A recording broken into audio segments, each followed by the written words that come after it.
በስመ አብ ወወልድ ወመንፈስ ቅዱስ አሐዱ አምላክ አሜን። ሰኔ 22 2017 በዕለተ ሰንበት በቅዳሴው ላይ የሚሰበከው የዕለቱ ምስባክ ይህ ነው። አንተሰ እግዚኦ መሐሪ ወመስተሳህል ርሑቀ መዓት ወብዙኃ ምሕረት ወጻድቅ ነጽር ላዕሌ ወተሳሃለኒ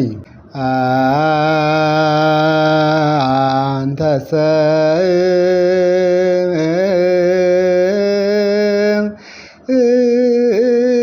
እግዚኦ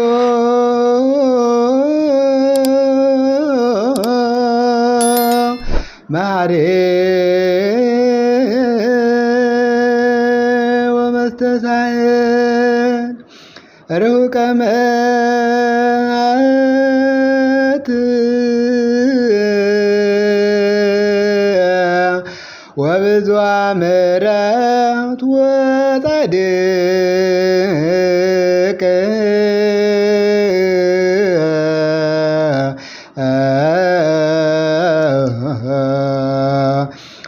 ነጽር ላዕሌ ወተሳሃለኒ አንተሰ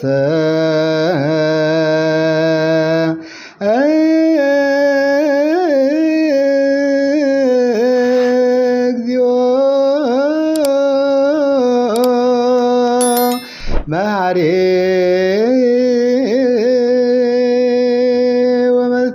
ወመስተሳህል ርሑቀ መዓት ወብዙኃ ምሕረት ወጻድቅ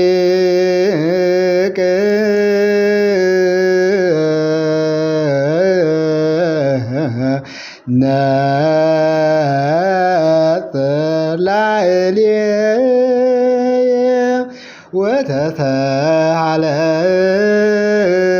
ወተሳሃለኒ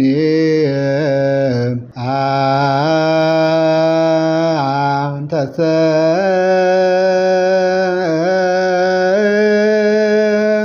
እግዚኦ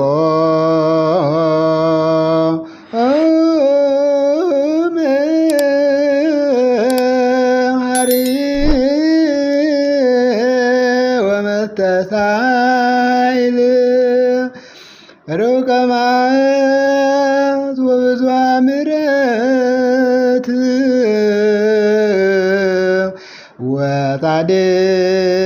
ወጻድቅ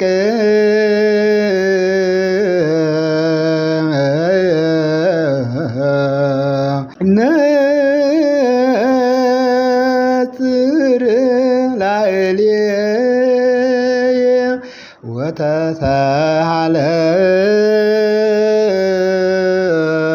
ወተሳሃለኒ። ትርጉም አቤቱ አንተ ግን መሐሪና ርኅሩህ አምላክ ነህ። መዓትህ የራቀ ምሕረትህም እውነትህም የበዛ ወደ እኔ ተመልከት ማረኝም።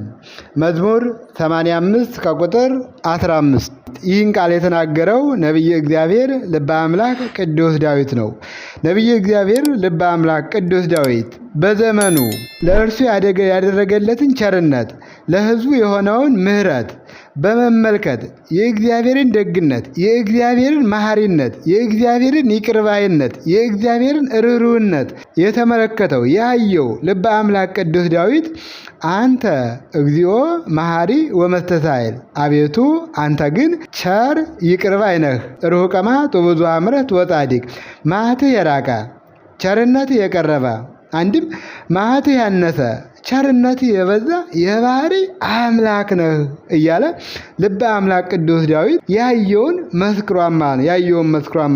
ነጽር ላዕሌ ወተሳሃለኒ ኪያየ ሲል ነው። እኔን በዓይነ ምሕረት አይተህ ይቅር በለኝ እያለ ልበ አምላክ ቅዱስ ዳዊት በዚህ መዝሙር ላይ ስለ አምላክ ደግነት፣ ስለ አምላክ ቸርነት፣ ስለ አምላክ ርኅሩህነት የተናገረው ቃል ነው ማለት ነው። ብዙ ቅዱሳን ስለ አምላካችን ስለ እግዚአብሔር ቸርነት፣ ስለ አምላካችን ስለ እግዚአብሔር መሐሪነት አብዝተው ተናግረዋል። ነቢየ እግዚአብሔር ልበ አምላክ ቅዱስ ዳዊትም የአምላክን ቸርነት፣ የአምላክን ደግነት፣ የአምላክን ለጋስነት አስቀድሞ በዚህ መዝሙር ላይ ተናግረዋል ማለት ነው እና የዕለቱንም ወንጌል ስንመለከት የቅዱስ ማቴዎስ ወንጌል ምዕራፍ 22 ከቁጥር 1 ጀምረን የዕለቱን ወንጌል ስንመለከት የአምላክን ቸርነት የአምላክን ለጋስነት ያሳየናል ማለት ነው። ወንጌሉ እንዲህ ይላል፣ መንግሥተ ሰማያት ለልጁ ሰርግ ያደረገ ንጉሥን ትመስላለች።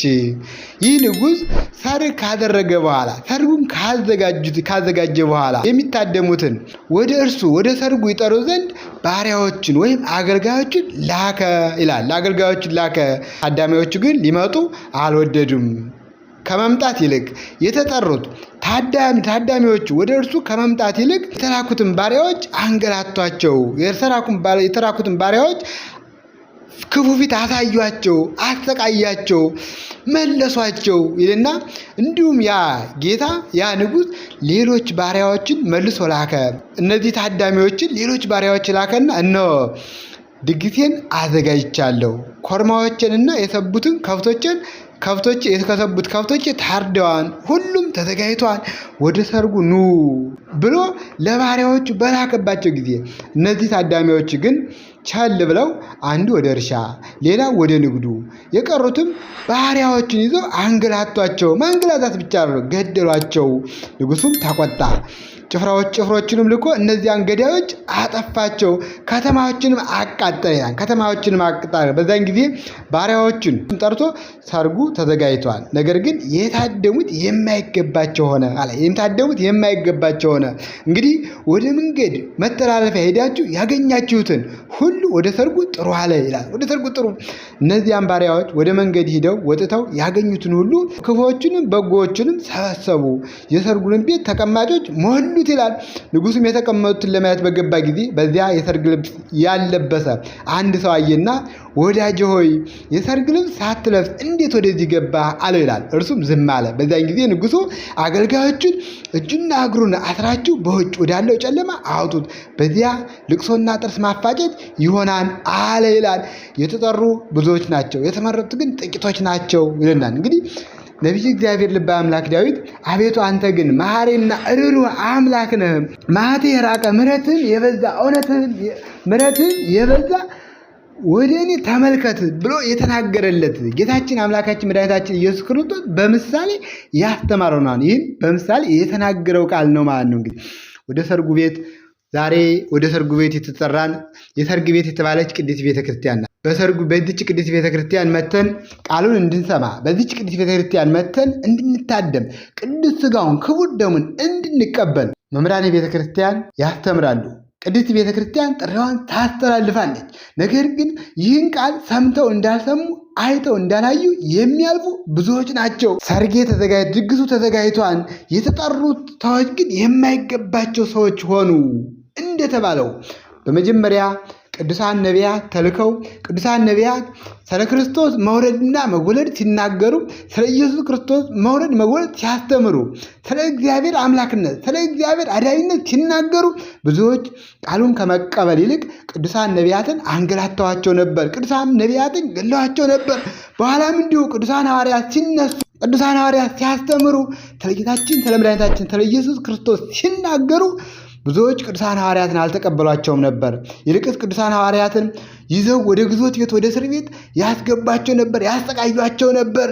እነዛ በኋላ የተላኩትንም በፊት የተላኩትንም ዓለሙ አልተቀበላቸውም ነበር። ዛሬስ ስንቶቻችን መምህራን ቤተ ክርስቲያን የሚያስተምሩትን ተቀብለናል? በቃሉ ለመኖር ቅዱስ ሥጋውን ክቡር ደሙን ለመቃበል ስንቶቻችን ንስሐ ገብተናል? ማስተዋል ያስፈልጋል። የሰርግ ቤት የተባለች በዚህ ምድር ላይ ቅድስት ቤተ ክርስቲያን ናት። በኋላ መንግሥተ ሰማያት ናት። የሰርጉ ድግስ የተባለ ወንጌል ነው፣ ቃለ እግዚአብሔር ነው፣ ቅዱስ ሥጋውና ክቡር ደሙ ነው።